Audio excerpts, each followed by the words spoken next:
little while ago, I promised to do a Q&A video to celebrate the release of Legacy of Light, and today I finally got into it. So thank you for everyone who's provided questions. I'm going to get to them in order as best I can. Do bear in mind this is an entirely unscripted video, so there's going to be lots of flubs. I will try to make sense where I can, but for anyone who's met me, you know that that's not really going to be much of a guarantee, so we'll just have to see where we get to. All that out of the way, let's get into it. Was it easier or harder writing Legacy of Steel? Did you know how the trilogy would end before you started writing it?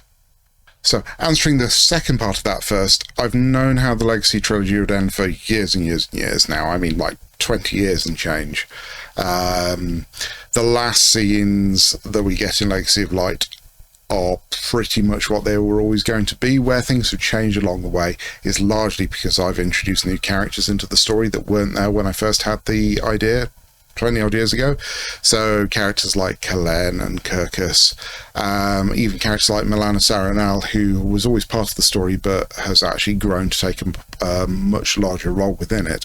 They've all influenced where the story has headed, but we've always been heading towards the same destination, and it's actually a really weird and satisfying thing to go, actually at the end of it all, 3 books, 700,000 words and all the rest of it, actually this story has ended where I always wanted to end it, and I'm quite pleased and surprised by that. As far as was Legacy of Steel harder to write than Legacy of Ash, no, actually it was easier, to be honest, because there's a certain freedom comes with having all of the characters already established, or the setting already established. You know the pieces that are moving on the game board, and particularly because everyone's sort of locked in together with everything right from the start, it's a lot easier to get them moving around and engaging with everything that's going on. Whereas with Legacy of Ash, because it's the first book, you have to establish everything. You've got characters in very different parts of the world and very different mental states, and they don't know each other in a lot of cases. So you have to build all of that and get all of that moving before you can really get to grips with the story. But with Legacy of Steel, almost from the off, from the the first Clash of Swords and the first crossword, everybody knows what's going on, or at least they know what they think is going on, which as far as the story is concerned is mostly the same thing, and from there they can just press on and get involved with everything that's going on around them. So yeah, actually a little bit easier. Which character from the Legacy Trilogy do you identify with the most? Are any of the characters based on you? So always a dangerous question to ask an author, because I think most of our characters are always at least based in part on our experiences or our ways of looking at the world. The trick is then about how you tease some of those details out and make them into their own individuals. So that's certainly true here. I think most, if not all, of the characters in the Legacy Trilogy owe a little bit to my strengths and weaknesses and my character traits, both good and bad. Anna, for example, gets to speak truth to power all the time, far more than I'm ever able to, and with a beautiful lack of consequence, which of course I've never really experienced. So having that there's a certain joyous freedom to being able to do that. When something stupid happens, being able to have a character like Anna who goes, "That was a stupid thing, don't do it again," is just splendid. Jasiri spends a lot of Legacy of Ash particularly looking at the world, looking at his place in it, and knowing that he's made a load of decisions that aren't right, and maybe if he'd done things slightly differently he'd be in a different place, and he knows and it gnaws at him. And who amongst us have never really felt that? Let's be honest. This is a very straightforward answer. Psychopaths never feel like that, but the rest of us, we've always got a little bit of that going on. And on the flip side, of course, Victor sees a problem, Victor goes and deals with it head on, and in my better moments, I can do that. I can see a way through the trees that other people have missed, and I can take something that is, is a big worry, it's a big problem for someone, and then I can find that solution. But not all the time, not as bluntly as Victor can. Victor has a lot more patience with people along the way than I do, it has to be said, because, yeah, he's a fictional character, so he gets to be a lot more patient than I do. Kirkus is world weary. Well, we should have seen that coming. Yes, that's a big part of who I am. But I have to confess that I do empathise a lot with characters like Abigail Kiernan, probably far more than any of the readers do, because while Abigail does a lot of terrible things, she's absolutely convinced what she's doing is right, and she has a purpose, she has a thing she is trying to protect. Granted, it's kind of this construct of Tressian history and tradition and politics and all the rest of it, so I'm not sure I necessarily agree with what she's trying to protect and how she goes about it, but the fact that she does so with such single-mindedness, yeah, I've fallen into that trap once or twice and probably will do again. Anyone else particularly in there? Yeah, there are little flashes here and there. I think there are some bits and pieces we'll see coming up, particularly Legacy of Light, about things that flaws I'm aware of in myself, which I've then pasted onto various characters. But I don't want to go into that in too much detail because, well, spoilers. As for who do I identify with the most, rather than just who it has some of my character traits,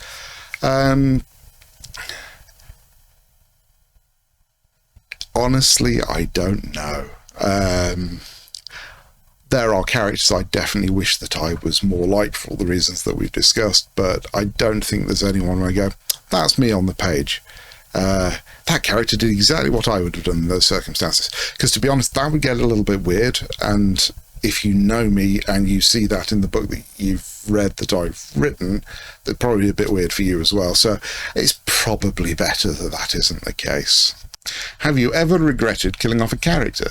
If so, who and why? I don't really regret killing off characters, mostly because if they die, it's because the story required them to die, or because their actions within the story, more to the point, then put them in a situation where, I'm sorry, you've just reached the end of the road. The main thing is, I think, whenever we get to that point, is it has to count. It has to matter for something. It has to... I at least have to feel bad about it while it's going on and wishing that that wasn't the case. Because if I don't, then what hope do I have that any of you guys and gals are actually going to read this book and go, oh no, I'm really upset by the thing that's just happened. That sounds horribly dry, doesn't it? Oh no, please don't go. It's not safe. No, but it has to matter. You have to be invested in the characters to get there. But at the same time, I'm not rooting for anyone to die particularly. Occasionally I'll change my mind about who lives and who dies, but it will always be as a result of where the story is unfolded to that point. I'm not at all a big believer in how things used to work, certainly back in classic Doctor Who, when you get sort of like 3/4 of the episodes in and a character had done a bunch of stuff. They didn't need to die, but if you killed them off, then it was one less person to give lines to and you didn't have to pay an actor for episode 4. I don't really believe in doing things like that, so it's always done deliberately. Do I go back and get a little bit emotional when I reread things and go, oh, I wish that character had lived? And think, well, as a reader, yes, because that's one of the things I like about books. A reread is a beautiful opportunity to go back and just pretend for a moment that maybe it will all work out for the best this time, and that terrible thing that upset you the first time you read it won't happen. But you, of course, you know that it's going to, and you have that moment of so almost embracing it and owning the moment and knowing that it's coming up and remembering how it made you feel makes it more powerful on the second or third or fourth reading or whatever. So, yeah, it's I would never want to kill a character without cause. But at the same time, I think it's really hard to look at your cast of characters and go, yes, they should all get through this story because, you know, all these unnamed people are dying off to the sides. It just feels a little bit odd if none of your named characters, none of the people that you're following through the story actually really suffer any permanent consequence to things. Not that death is the only consequence, obviously, and certainly in the Legacy Trilogy, there are an awful lot of consequences to go around that maybe characters wish that I'd spared them. In fact, I suppose we could say that probably some of the characters that die get off a lot easier than some of the ones that keep living. But again, we'll have to see where we get to when the story ends. Will the gods keep manipulating humanity forever? Even in the events of the last book, most gods don't seem to be benevolent. I think the gods will be around for a good long time, whether in this series or in others. It's not so much that they're manipulating humanity, they're just, I suppose they're interacting with humanity on humanity's own terms. They are part of the story, they are part of events rather than being distant from them. And the more involved they become, then the more mistakes they make along the way, happy or terrible. And obviously we've seen a lot of change in the behaviours of some of our divine figures as the story's continued, and we'll see that again a little bit in Legacy of Light and whatever follows it. I don't think they're there to be benevolent, to be honest. Really, what separates mortals from gods is a power differential, is that actually a mortal can strive their entire lives and really not affect that many people around them unless they're doing something really right or really wrong, and we've got a few of those across the Legacy Trilogy. But as for the gods themselves, they have so much power. Their smallest actions create ripples that just spread, and yeah, whether it's happiness or sorrow, everything they do just has vaster consequences than when the mortals take action. So probably a big no on them causing no more problems for humanity, but I think the thing to hold on to in there is that they don't really mean it. I mean, they're just trying to find their way through existence the same as the rest of us. Could we see a rebellion against the gods, or no? Rebellion's a very strong word, because I don't know how much day-to-day control the gods have over things. As I said, that it's not like they're really setting out to control or interact with things in a particular way. They're just acting like people. And I don't think you can really rebel against that any more than you can rebel against sort of, you know, your next door neighbour or something like that. You may be really annoyed at the amount of noise that comes through the wall at odd hours, but you're not really rebelling against them. You're just angry because they don't have any power over you that circumstance doesn't bring. So I think the same is true of the gods. I think it's certainly possible for mortals to injure or even kill the gods. They are not God, be careful of the words I use, but they are not eternal as such. They can change. After all, we do know that Ashana is not the first Ashana that has existed within, certainly within Hadari belief, and goodness knows about much further out. So traditions do change. At some point in Tressia, they used to worship Lumestra and Lunastra, which is to say Shana, as well as Indala.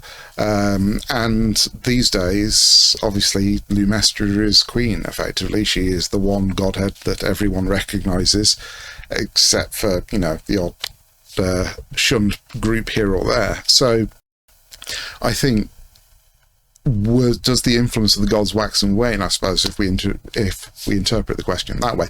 Yes, absolutely, it does change, and it might be that depending on what happens within the story and within the world, some gods now start to rise in prominence or start to recede as everyone takes a look at what's been going on and thinks, you know what, maybe this wasn't the right way to go after all. But then again, humans aren't terribly good at noticing those things as they're happening. So who knows? I think we'll just have to wait and see. What's next for Tressia? Where will you take us next? Well, that's quite a broad question. I think the truth of the matter is that I don't know with any certainty at the moment. Obviously, I would like to come back and write some more stories in this world. There are certainly more to be told. I sort of, you know, forwards, backwards and sideways, I know a lot of what happens within the world and what happens with other elements of characters and families we've already seen. Certainly the world isn't done with the Trillan and Saran lines. And as I mentioned earlier, the gods are always going to be there in some form or another. But it's a filthy commercial world. I think we have to see what happens and how much interest there is in seeing a little bit more of the world of the Legacy Trilogy, and we'll just have to take it from there. I certainly like to come back here, but it's going to depend a little bit on how well the books sell. which is a horrible, horrible answer to give, but that's kind of the way that it has to work. What plans do you have post-Legacy? Again, there's a lot going on, because in addition to my novel writing, I'm a freelance creative consultant, so I'm currently advising and writing for, or I'm currently advising on and writing for about 4 video games, depending on how you do the numbers at the moment. So I'm quite busy on a day-to-day basis. I've got a couple of plans for new books and new series that I'm starting to work up into something that I can move forward on. There's a couple of trilogies, there's a bit of a series that I'm looking at, and some semi-historical stuff I'd love to get out into the world. But at the moment, I don't quite know where I'm going. The next few weeks are going to be quite exciting from that point of view, because they will help give me this little boost and a way forward. But yeah, I am absolutely not done writing novels. I want to get straight back into it as soon as I can. Certainly by the end of the summer, I'll be back on that course. If Legacy did get a film deal, who would write the screenplay? So that's an odd one, because I genuinely don't really know who's written the screenplays for almost any of the films that I've ever watched, because of course the way that they're presented to us is that it's about the director, and sometimes it's about the producer, you know, and in the same way that writers don't necessarily get a lot of press on TV series. It's always about the showrunners these days. So it's not actually a question I can particularly answer, because I just don't know, and I kind of feel bad about that, but it is that marketing drive, isn't it? Certainly there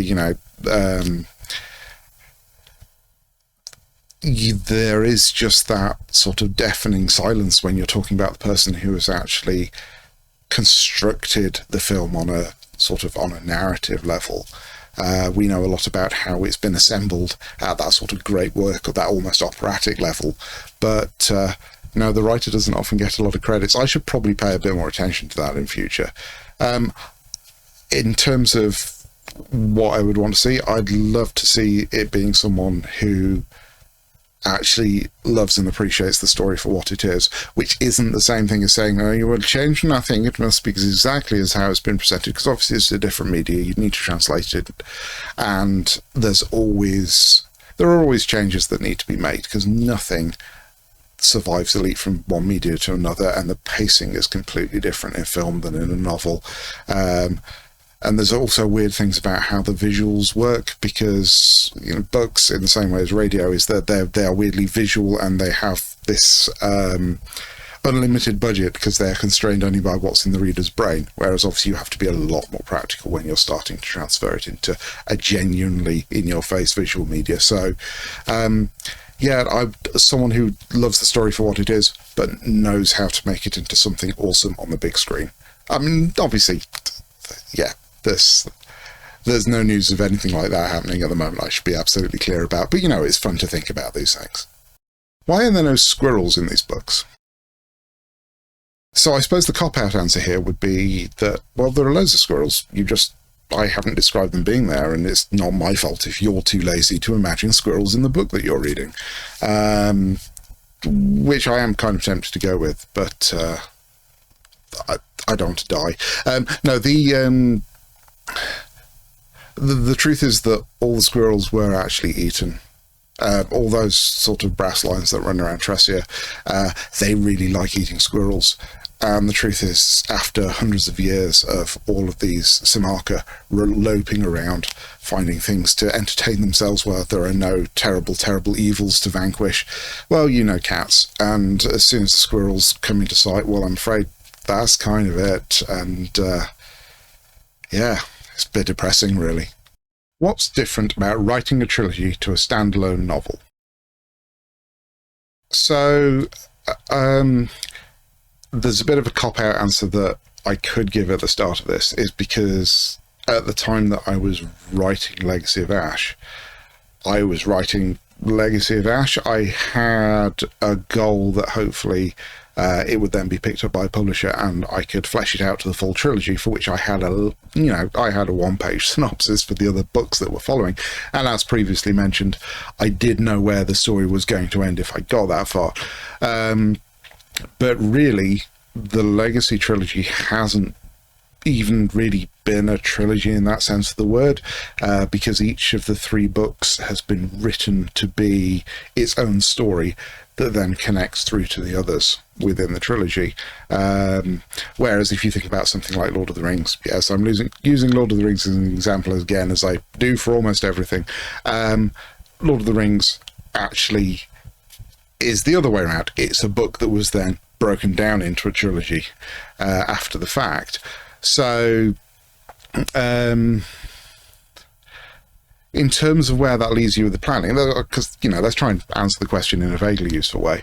In terms of the planning, it means making sure that your characters have always got somewhere to go in the next book. There's nothing worse than getting through, the first 2/3 of your story, and that's it for your character. They've got nowhere to grow, nothing else to experience, and all of the things they could possibly confront have already been confronted and or defeated along the way. So making sure that flows through is super, super important. It's where having quite a big cast, because obviously the Legacy Trilogy does have a rather large cast, certainly somewhere of the order of a dozen core characters. Having so many does mean that it's a lot easier, because there's only so much ground you can cover with each character within a particular book. But there's also a question of scale involved, is that if you're getting into more than one book, whether it's a duology, a trilogy, or a series, you want to make sure that the scale of the setting and the scale of the narrative that you're presenting actually feels worthy of taking up that space. And the only way you can really do that is, again, to have a goal for your endpoint, but also making sure that whenever you hit an important point in your book, whether it be a halfway mark in one of the individual volumes or actually the end of one of the books themselves, that you feel like you've hit this meaningful point, either because the world has changed or because something profound has changed for one of your characters. And the other thing is just making sure that there's enough to keep your readers interested. Obviously, by the time you get through to sort of the end of book 2, start of book 3, everyone's very invested, or hopefully is very invested if they've stuck with you that far, but it's not something you should ever take for granted. And so you want to make sure that you are still surprising people, and whatever it is that they're expecting, you're surpassing it.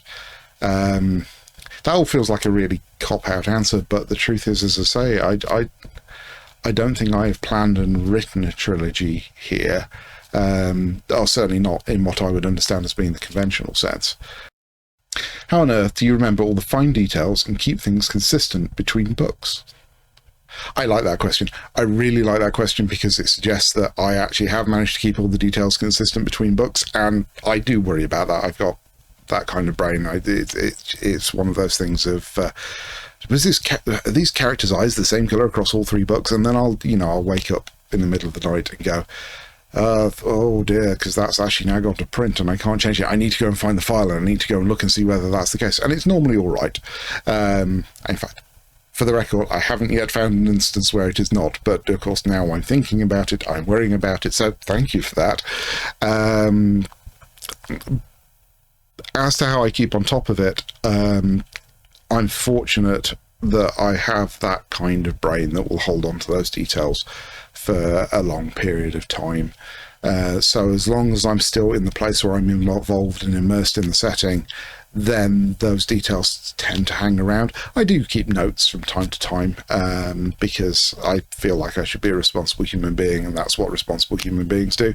But the truth is I then invariably lose the piece of paper or the Word document or wherever I've taken the notes, or I can't remember what I've called it. So that laziness then forces me to remember the details in the first place.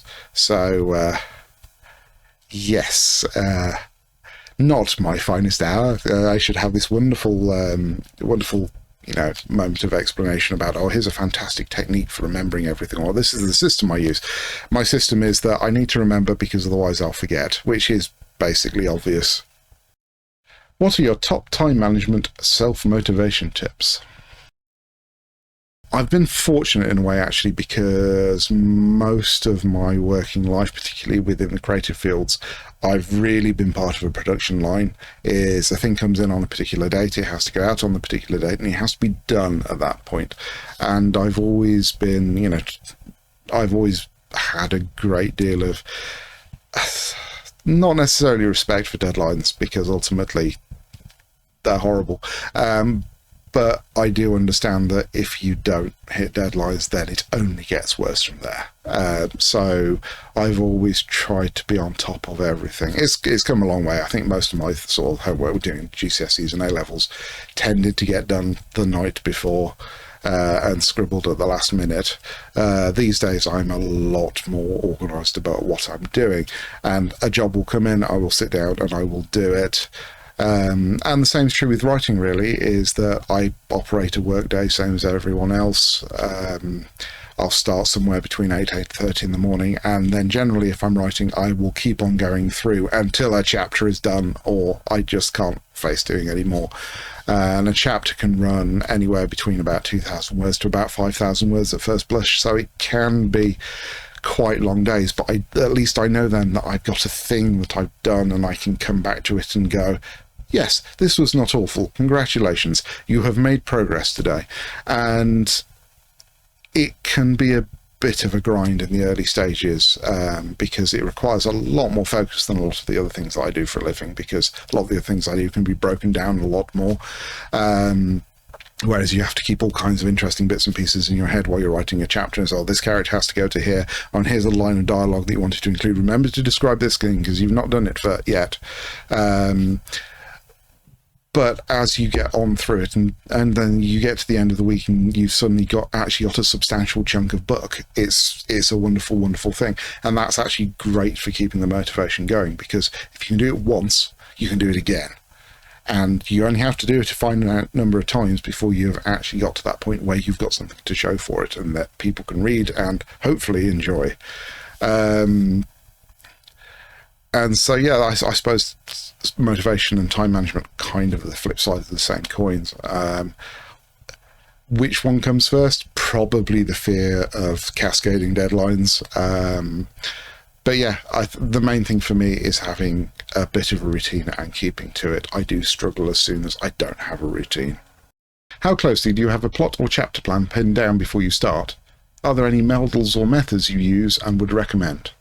I'm a dreadful, dreadful example to follow in anything organisational. This is probably coming across already, to be honest. Because mostly what I do is I have a vague goal and I head towards it, except for those occasions where I have this meticulous plan listed out, bullet points, chapter by chapter, and then I have to hit all of those things in precisely the correct sequence, otherwise I know it is not going to work. And on any given project, it's a kind of a mix of those two things. Some things are completely play it by ear. Certainly, the initial stages of Legacy of Ash were very much like that. It was right, put everything that I'm worried about or that I think I know to one side, just write just what feels correct, and then you can tidy it up later, which is effectively what I ended up doing.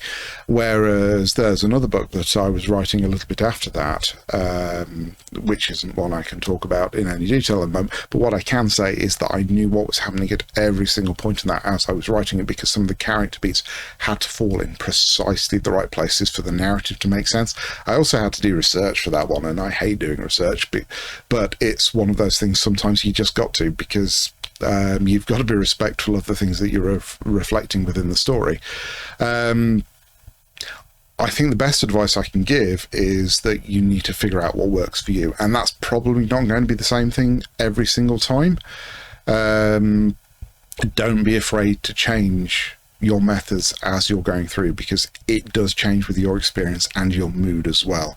I'm not necessarily a big proponent of the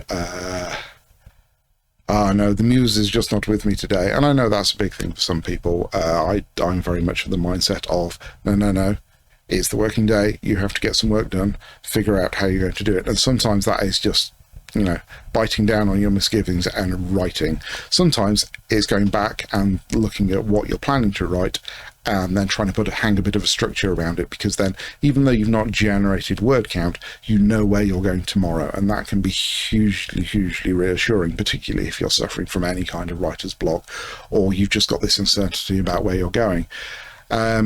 But the main thing is just learning to trust yourself, and that comes with time. You know what you need to do at any given period, and you need to listen to yourself. It's that little voice nagging at the back of your head telling you that you're obsessing over some detail that doesn't matter. Then stop obsessing over it. Just press on and see what happens, because you can always go back and edit afterwards. Similarly, if you think you are completely unfocused with what you're doing, and you may just be going off on some weird tangents strewn with singing darlings that you need to go out and murder, because otherwise it's all going to fall apart, then take a step back, have a proper look, script everything together if you need to, figure out your bullet points and proceed from there. Like I say, it's going to be different for different people, and it's going to be different for the same person one day to the next. I think you just have to learn what it is that works for you. What's your tip for generating inspiration, especially when working from home? And this kind of ties into what I was saying earlier about having a brain that retains details and bits and pieces. At this point, I think almost anything that I do can be drawing on something from 30 years ago as much as it was yesterday. And I think part of it is just seeing what fires your imagination as and when it comes up, and not losing that thing. There's a wonderful line in Tom Clancy's novel Debt of Honor about, if you don't write it down, it never happened. And in that case, it's because, terrible things have gone wrong with the stock market, but they don't have records. It means that all the companies aren't destroyed after all. Yay, capitalism. But actually, when it comes down to writing, it's the other way around. If you don't write it down, you won't remember. You won't have that idea that you thought was a brilliant idea. It might be, it might not. You don't know, because you can't remember what it was anymore. So always scribble it down somewhere. Even though I'm dreadful and I lose notes and I forget where I've named the files and all the rest of it, as I was talking about earlier, I do find that the act of actually making the note sometimes helps bed it down into my brain, and then I can go, even though I probably never find that note ever again, I will remember having made the note. It's a very weird way to live, and I don't recommend it. But the main thing is that, when you're moved by something, when there's something that piques your interest, just capture it. Capture how you feel about it. Capture the thing that makes you interested in that. And I think that helps you look at what inspires you and helps you build things after the fact, because inspiration's a very, very funny thing. I think I'm aware that whenever people ask me, so what was your inspiration behind this, is I will probably give a slightly different answer every time, because the truth is that there's a whole big, mess of things in there. And depending on what I'm thinking about when you ask me, or what I have been doing recently, or what I've seen recently, I will go back, and that will influence the answer that I will give you. What's the greatest influence on Legacy of Ash? Oh, well, it might be Babylon 5, or I, Claudius, or Lord of the Rings, or the Shannara series, or it might be the fact that I really like the look of this one cave when I was out walking one day, or something like that. And all of those things are in there, and more besides. And I think that's the trick, is just letting your brain do the thing that it wants to do, and then giving yourself the tools to go back and learn more about the things that inspired you. That was a really incoherent answer, but hopefully you got something out of it. How much tea does the editing process need you to drink? Oh, this is a dangerous one. I don't really drink tea. I will have brief dalliances with peppermint tea, which I know isn't even really a tea. I quite like it lapsang souchong from time to time, but I think, as far as I can tell, it's about like 95% caffeine, so I have to be careful about how much of it I drink. I like a little bit of robusta occasionally, but to be honest, I much prefer coffee. And it's coffee tastes of something. Tea so rarely tastes of anything, and it's just that Yeah, I don't get it. I've never understood it. And I realise half of you probably stopped watching the video at this point, but there it is. I don't really drink tea. Sorry. Is it possible to have too much Lego? There are two answers to this question, and it depends on a factor of how much space you have. I don't think conceptually you can have too much Lego. It's a wonderful thing. It's a brilliant way to express your personality. It makes your brain think about the world in a particular way. You can do so many wonderful creative things with it. And one of the things I'm always really grateful for is that I had loads of Lego when I was a kid, because I think that was just a fantastic tool for creative play. On the other hand, it does take up quite a lot of space, and you can't see it from here. But there is Lego all over this house now. My wife is incredibly tolerant as far as that's concerned. But, you know, because we have a Daily Bugle and a Millennium Falcon and an entire Hoth battle set and things like that, as well as a Cold Harbour Station that I've made and all the other bits and pieces. And there is definitely a hard cap on how much Lego I can fit in this house. So lots of Lego, good. You can have too much. I have a horrible feeling I might be approaching that threshold, so I might be buying a little bit less from here on out. What's your favourite Star Wars ship? It's always been the Awing. It just looks cool. It's really fast. I'm not very fast, so I quite like things that are really fast. That's why I like characters like the Flash and Quicksilver. When I got into X-Wing a few years ago, I knew the danger was going to be is that I would be tempted to just keep buying A-Wings and buying A-Wings and buying A-Wings. And I don't think I was wrong, actually. I think I've got something like 12 A-Wings now, which is, depending on how generous you're prepared to be about how effective they are in the game, somewhere between 1 and 12 A-Wings too many. However, these days the A-Wing has run quite close in terms of, in my affections, by the U-Wing that was created for Rogue One. And I'm not quite sure why that is, because I thought it was a ridiculous idea when I first heard about what they were doing with the U-Wing, but it just looks like it belongs in the setting, which so few of the ships they've designed for Star Wars in the last 10 years actually managed to do. There's just something that you feel like it genuinely does exist alongside things like X-Wings, Y-Wings and A-Wings. Certainly it fits in far better than the B-Wing ever did. So yeah, as A-Wing's absolutely still going to always be my favourite, but the U-Wing, I do have a soft spot for that. Marvel or DC? I started reading Marvel comics. I actually got into reading sort of X-Men at around the time Marvel UK Panini were reprinting the Onslaught storyline, which was a fantastic thing to introduce you into just how big and splendid the universe was. And if you ignore some of the 90s successes of it, because the 90s were a very weird time for comic books in both companies, and I'm always going to have a huge fondness for a lot of the Marvel comics. But the odd thing is that I think by and large, a lot of the DC comics are actually better. I feel like there's a better generational storytelling. That the setting, for all that they reboot the setting every sort of 30 seconds or 5 years is probably more accurate and a little bit fairer. But for all that they do that, I feel like there's a better ongoing tone with the DC comics. Batman is always an angry man-child, and Superman is always this wonderful, aspirational figure. I'm sure that'll go down well. But the characters and sort of that core sort of hope versus despair thing is much better balanced off in DC comics.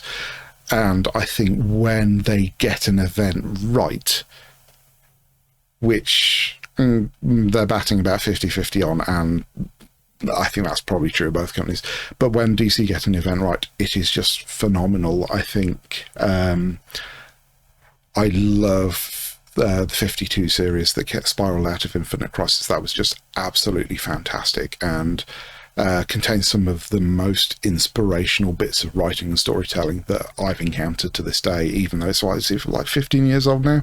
That's terrifying.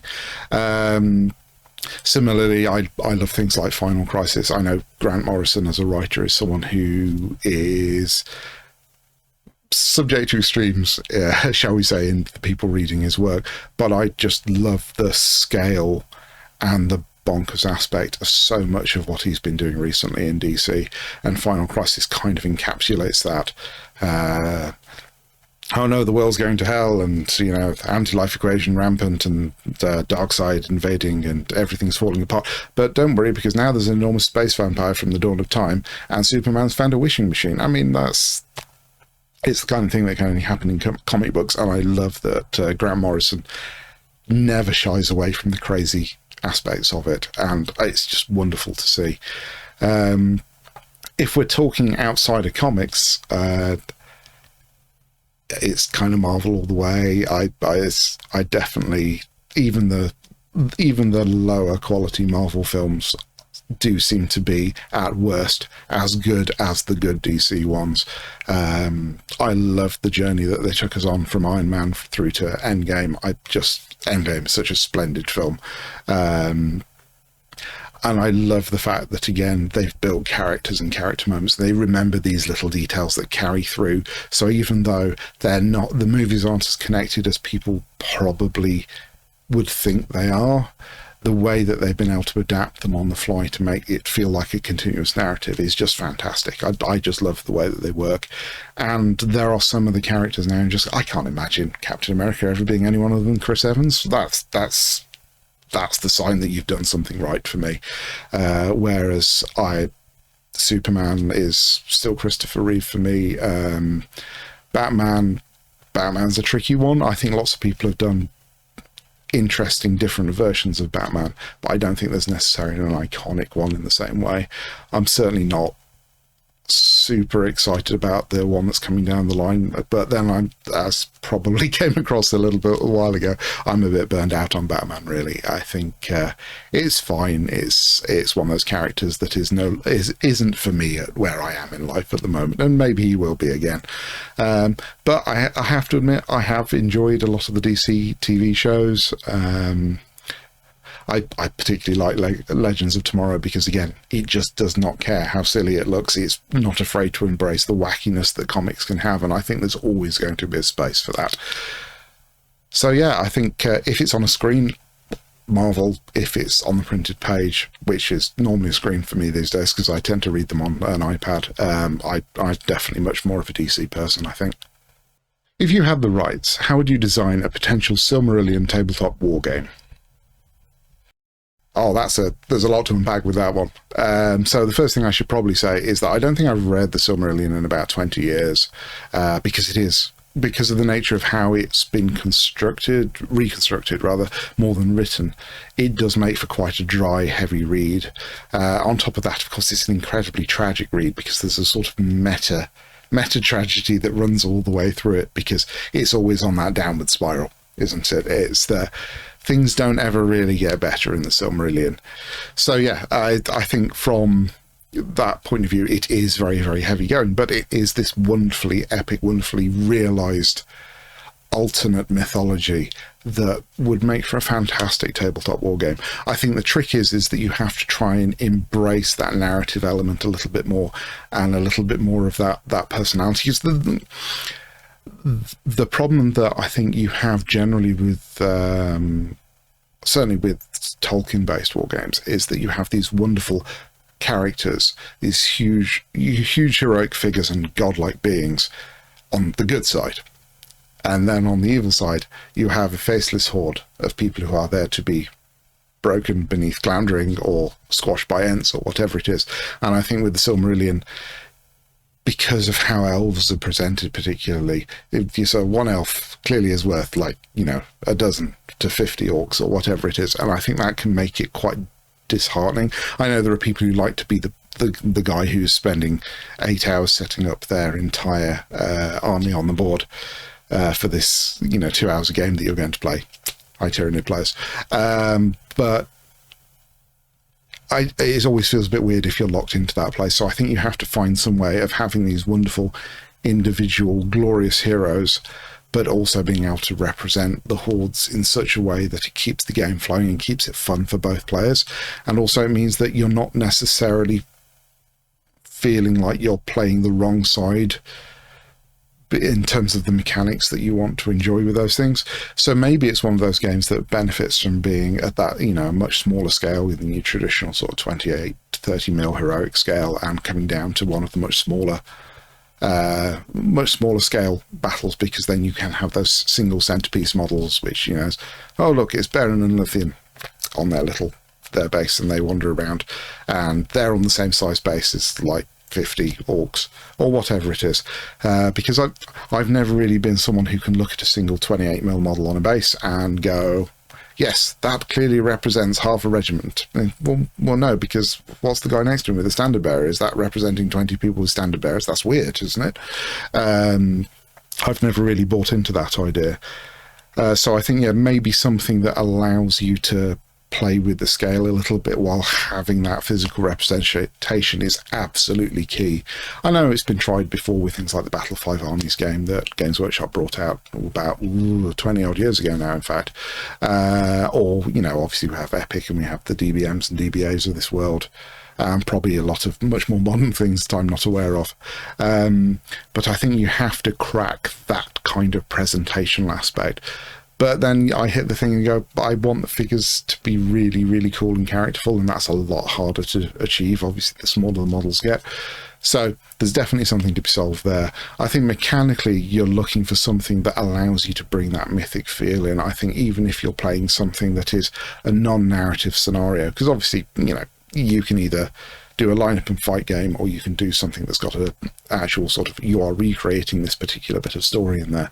I think regardless of which one you're playing, there should be these magical, wondrous events that are going on, and maybe you should have some agency. There should be things that where your heroes are forced to make choices, and then they get benefits or penalties depending on the choices they make along the way, because that's kind of what happens in the Silmarillion. But certainly when anyone comes anywhere near a Silmaril, for example, it's the, well, I know what the right thing to do is, but this is the thing that gets me the pretty, and that's where the legends come from. I think, you know, what's the joke about Silmarillion is the Silmarillion could essentially be called, oh no, Fee, no, don't do that, and you want to be able to replicate that on a tabletop scale. And I think, as has probably come out from what I've been saying, I think you can't do this without engaging with the named characters. You have to find a way to put Morgoth on the table without it feeling like the, and now you're playing the what happens when you put Morgoth on the table minigame, which does tend to happen in some other game systems when you start getting these high value characters into the mix. Any Lord of the Rings game from back in the day were, and potentially still today, I don't know, I haven't played the current system, but you put Sauron on the table and it suddenly becomes a game of, what do I do about Sauron? And that, you know, that's kind of entertaining, but it then almost becomes this mini scenario all by itself, rather than a game or a setting or a narrative engagement in which Sauron happens to be present. And obviously Morgoth is an even bigger problem from that point of view. And, you know, there are a few big hitters on the other side that I'm sure Glorfindel back in the ages, the first age in his days of glory, would be this terrible, terrible being that you would want nothing to do with unless you were on his side, and possibly not even if you were on his side, because elves. But yeah, I think there's a lot of ground to be played with there, and I think it's something that lends itself to a unashamedly epic style of play that very few properties are able to do. But yeah, I think it's that key. You've got to be able to represent the named characters in a way that feels entirely natural. You've got to get some of that tragic mythology in there, those dreadful cautionary tales on a theme of Nordic myth. I think they have to be in there. But at the same time, you don't want to end up in a situation where I am playing the bad guys, therefore I have a faceless rabble, and you are playing the good guys, so you've got the interesting characters. I think that's something that, yeah, if you can balance those three things, I think you'd be in a really, really strong place. But yes, not something that I'm certainly planning on doing at any point in the near future.